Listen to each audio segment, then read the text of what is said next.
ताई, डॉक्टर घायसासांवर गुन्हा दाखल झाल्यानंतर तुम्ही विसे कुटुंबियांची भेट घेतली.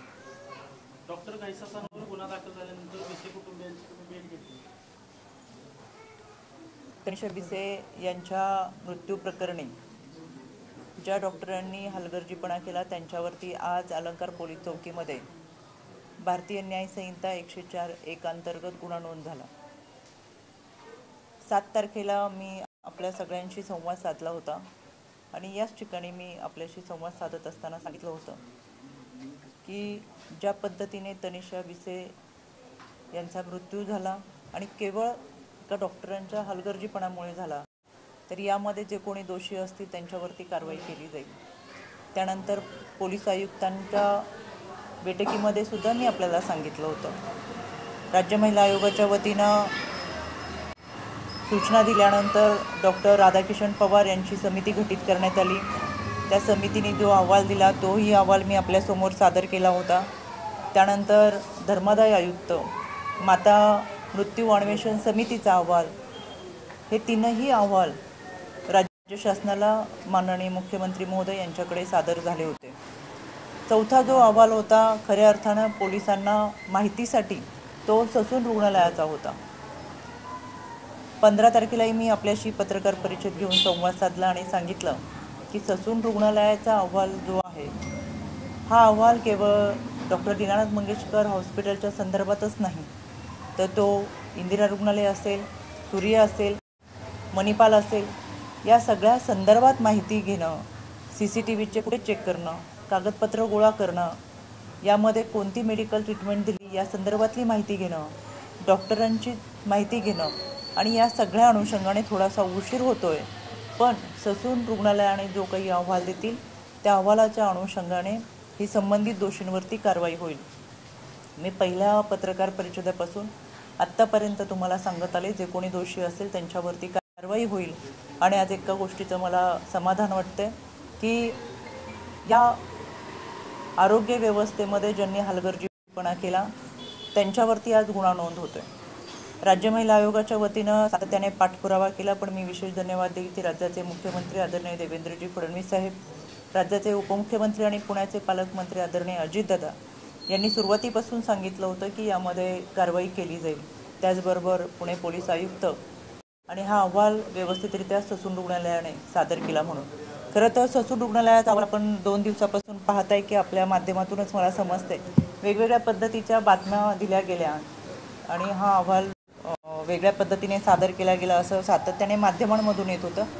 पण ससून रुग्णालयाचा अहवाल आज दुपारी 2:30 वाजता पुणे पोलीस आयुक्तांकडे देण्यात आला आणि आज 2:30 वाजता जो अहवाल दिला त्याच्यामध्ये या रुग्णालयामध्ये डॉक्टर गैसासे यांनी जे केलेला निष्काळजीपणा असेल आणि त्यामुळे तनिषा विसे यांचा झालेला मृत्यू, हा अहवाल सादर झाल्यानंतर 2:30 वाजता अहवाल दिल्यानंतर 5-5:30च्या दरम्यान अलंकार पोलीस चौकीमध्ये गुन्हा नोंद होतो. म्हणून मला या गोष्टीचं समाधान आहे. 7 तारखेपासून तुमच्यासमोर येत असताना आज 19 तारीख, या 12 दिवसांमध्ये जे जे घडते ते तुमच्यासमोर मांडण्याचा प्रयत्न केला. कारण की हा न्याय आपण केवळ एका तनिषा विसे यांच्यासाठी नाही मागत, तर हा न्याय एका मातृत्वासाठी मागतो. आणि म्हणून यामध्ये आरोग्य यंत्रणेमध्ये जे कोणी दोषी असेल तर पुन्हा तनिषा विसे होऊ नये यासाठी राज्य महिला आयोगाने शेवटपर्यंत पाठपुरावा केला. आणि म्हणून मला तुमच्या माध्यमातून देखील आवर्जून सांगायचं आहे, नातेवाईक पेशंटला घेऊन कोणत्याही रुग्णालयामध्ये गेले आणि रुग्णालयाने दुर्लक्ष केलं, निष्काळजीपणा केला, हलगर्जीपणा केला, तर आपण 104 क्रमांकावर संपर्क साधा, संबंधित विभागाच्या प्रमुखांशी संपर्क साधा आणि त्यांच्याकडे तक्रार नोंदवा. या विभाग प्रमुखांनी जर तक्रार घेतली नाही तर आपली तक्रार राज्य महिला आयोगाकडे द्या. पुन्हा तनिषा विसे होणार नाही हा विश्वास मी या निमित्तानं आपल्याला देतो. दोन प्रश्न प्रामुख्याने येतात. एक, ससूनचा अहवाल महत्त्वाचा होता. सगळे पहिल्या दिवसापासून म्हणत होते की त्या अहवालानंतर कारवाई. पोलिसांना पुन्हा ससूनला पत्र लिहावं लागलं की हा अहवाल संभ्रम करणार आहे, पुन्हा तो द्या, तो 24 तास. आणि दुसरा, तुम्ही जो मुद्दा मांडला होता की अगदी कुटुंबियांनी की रुग्णालय मंगेशकर दोषी आहे, तुम्ही देखील पहिल्यापासून म्हणत होता रुग्णालय मंगेशकरला त्या रुग्णालयाला क्लीन चिट दिली. याच्यामध्ये जोडून प्रश्न असा आहे की तनिषा विसे मृत्यू प्रकरणाला फक्त शुश्रूष गैसास जबाबदार आहे की रुग्णालय प्रशासन पण जबाबदार आहे? मी तुम्हाला सगळ्यांना पहिल्या दिवसापासून सांगते की जे अहवाल येतात त्या अहवालामध्ये जे काही नमूद केलेलं असेल त्या अनुषंगाने ही कारवाई केली जाईल. पहिला अहवाल डॉक्टर राधाकिशन पवार यांचा होता की यामध्ये रुग्णालय म्हणजे डॉक्टर गैसास किंवा त्यांनी जो उशीर केला इतर 4 रुग्णालय यामध्ये आहेत.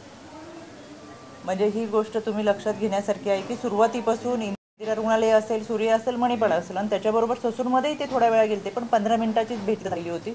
आणि दीनानाथ मंगेशकर रुग्णालय या 4ही रुग्णालयामध्ये सुरुवातीपासूनचा जो टप्पा होता तो दीनानाथ मंगेशकर रुग्णालय होता. हे मी सुरुवातीला तुम्हाला पहिल्या पत्रकार परिषदेमध्ये स्पष्टपणे सांगितलं होतं. तुमचा मुद्दा होता की जो ससून रुग्णालयाने अहवाल दिला तर पोलिसांनी परत काही माहितीसाठी ससून रुग्णालयाला सांगितलं की अहवाल सविस्तर हवा. गेले 2 दिवसापूर्वी आपली बातमी मी पाहिली. यामध्ये आपण सांगितलं की ससून रुग्णालयाने अहवाल सादर केलेला आहे आणि बराच काही माहिती त्याच्यामध्ये होती.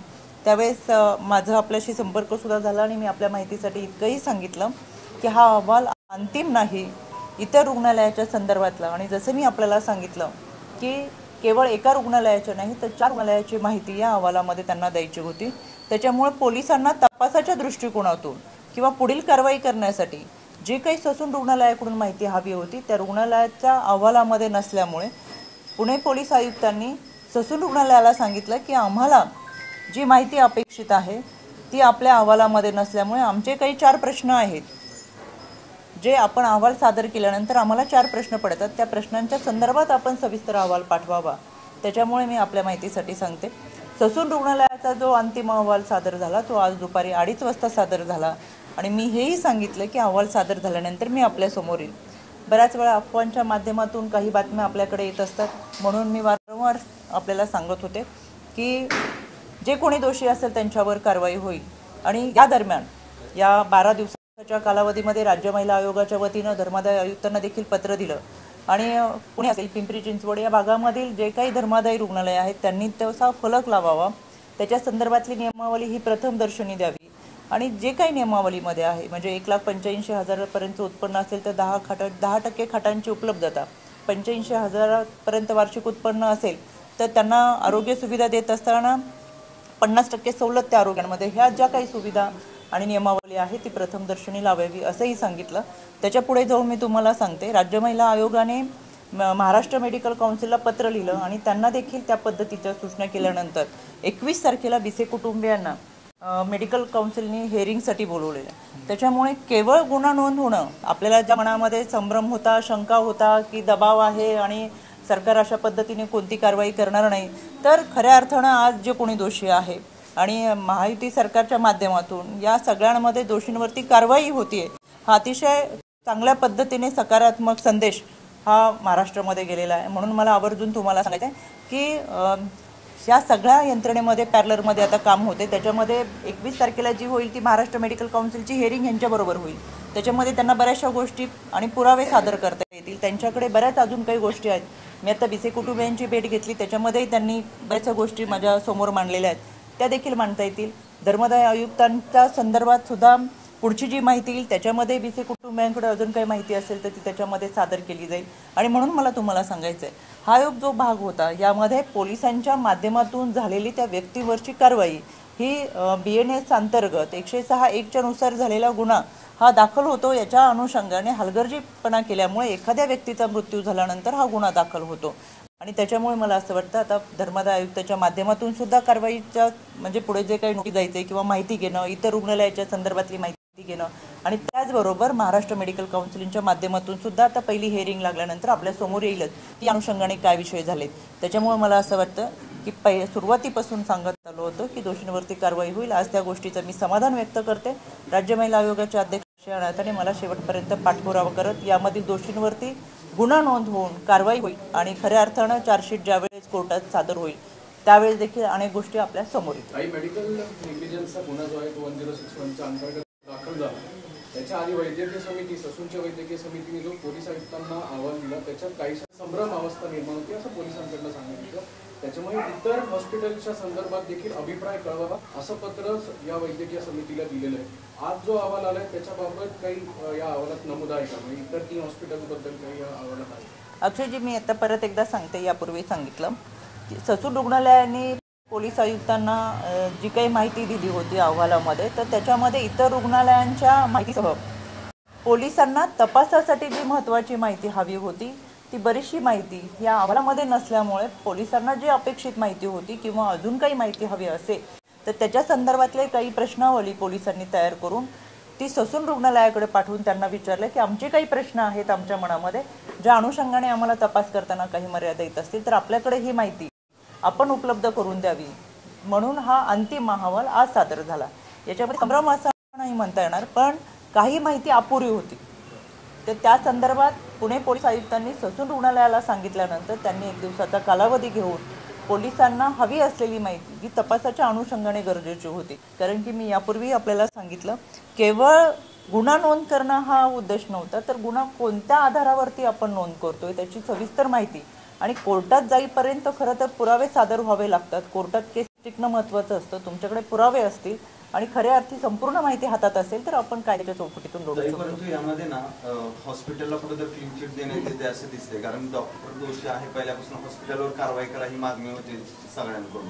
आता एका डॉक्टरवर कारवाई झाल्यानंतर जे रिपोर्ट येतात तिथंच थांबेल की आता ह्याच्यात तुम्ही काय मागणी कराल की हॉस्पिटलवर पण कारवाई झाली पाहिजे? मला असं वाटतं सुरुवातीपासून आपण सगळे जर म्हणत होता की कोणावरतीच कारवाई होणार नाही किंवा प्रकरण दाबलं जाईल आणि असं होईल, अनेक गोष्टी आपण मला विचारलेल्या होत्या.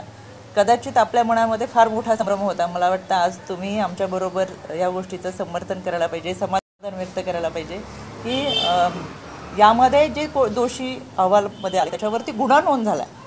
आपल्या सगळ्यांच्या मनामध्ये हे प्रश्न होते आणि आपण खऱ्या अर्थाने खूप प्रश्न मला विचारले होते की ह्याच्यामध्ये काहीच होणार नाहीये. हे शेवटी तुमचा प्रश्न असायचा, पण मी पहिल्यापासून सांगत होते. म्हणून यामध्ये डॉक्टर दोषी आहेत असं ह्या अहवालात आल्यानंतर डॉक्टरांवरती कारवाई झालेली आहे. यामध्ये आता जी मेडिकल काउन्सिलिंगची हिअरिंग होईल त्याच्यामध्ये अनेक गोष्टी पुढे येतील. बिसे कुटुंबियांकडे जे काही पुरावे आहेत ते पुरावे अजून पुढे धर्मादाय आयुक्तांकडे सादर होतील. आत्ता सुरुवात आहे. सुरुवात ही गुन्हा नोंद झाल्यापासून झाली आहे. अजून धर्मादाय आयोग, माता मृत्यू अन्वेषण समिती आणि ह्या समितींकडून खऱ्या अर्थानं अनेक खुलासे आपल्या समोर येतील. त्याच्यामुळे मी आजही तुम्हाला सांगते, जे पहिल्या दिवशी मी तुम्हाला सांगत आले तेच वाक्य, जे दोषी आहेत त्यांच्यावरती कारवाई होईल. आणि याबाबत मी समाधान व्यक्त करते की डॉक्टर गैसास हे या अहवालामध्ये दोषी आले, त्यांच्यावरती कारवाई झाली. अजून धर्मादाय आयुक्त आणि 21 तारखेला होणाऱ्या हिअरिंगमध्ये बऱ्याचशा गोष्टी येतील. त्या परत मी तुमच्यासमोर येऊन जे काय आहे ते पारदर्शकपणे तुम्हाला सांगेन. धन्यवाद. आजचा अहवाल तुम्ही बघितलाय जो पोलिसांना सबमिट केला? हो, त्या अहवालात काय नेमक्या बाबीवरती सांगण्यात आले की म्हणून डॉक्टर आपण बऱ्याच वेळा गोपनीयतेची शपथ घेत असतो, बऱ्याचशा गोष्टी गोपनीय म्हणून सांगत असतो. त्या प्रत्येक वेळेस आपण जर सादर केल्या तर मला असं वाटतं की मी ज्यावेळेस पोलीस आयुक्त कार्यालयात होते तर जो अहवाल डॉक्टर राधाकृष्ण पवार यांनी दिला तो आहे तसा तुमच्यासमोर मी मांडला. माता मृत्यू अन्वेषण समिती आणि धर्मादाय आयुक्त यांचा जो गोपनीय अहवाल आहे तो राज्य सरकारला गेला. तर कुठेतरी आपण गोपनीयता जपण्याचा प्रयत्न करतो आणि लोकशाहीचा चौथा स्तंभ म्हणून आपण चांगल्या पद्धतीने आम्हाला सहकार्य करतात. मला असं वाटतं आपण त्या एका स्टेप बाय स्टेप आणि सिस्टीममधून पुढे जातोय. कोणत्याही गोष्टीमध्ये मी सुरुवातीपासून सांगितलं, मी पुरावा आणि कागद घेऊन तुमच्यासमोर आलेले आणि दोषींवरती कारवाई करणार. तुमचा पहिल्यापासूनचा प्रश्न होता की कुठेच कारवाई होणार नाही. आज त्या प्रश्नाचं उत्तर घेऊन मी आले की डॉक्टर गैसासांवरती गुन्हा नोंद झालेला आहे आणि म्हणून या धर्मादाय आयुक्त, माता मृत्यू अन्वेषण समिती या सगळ्यांमधून जाताना 21 तारखेची हिअरिंग आता 2च दिवस आहेत. त्या हिअरिंगमध्ये बऱ्याचशा गोष्टी आपल्या समोर येतील आणि त्याच्यामुळे मला असं वाटतं की आपण ह्या सगळ्या पुढच्या गोष्टी होणार आहेत. शेवटी आपल्याला कायद्याच्या चौकटीतून न्याय मिळवून द्यायचा आहे आणि कायद्याच्या चौकटीतून जात असताना कोणत्याही गोष्टी तडकाफडकी करत नाही आहेत. तर त्याच्यामध्ये आपल्याला पुरावे लागणार आहेत, हे पुरावे सादर करावे लागणार आहेत. आणि केवळ एक रुग्णालय नाही, मी वारंवार सांगते की 4 रुग्णालयांची माहिती आपण देतोय. त्याच्यामुळे इतक्या घाई गडबडीमध्ये चुकीची माहिती देण्यापेक्षा यामध्ये जे समिती काम करतात त्यांना काही कालावधी गरजेचा आहे आणि हा कालावधी आपण द्यावा असं मला मनापासून वाटतं. धन्यवाद.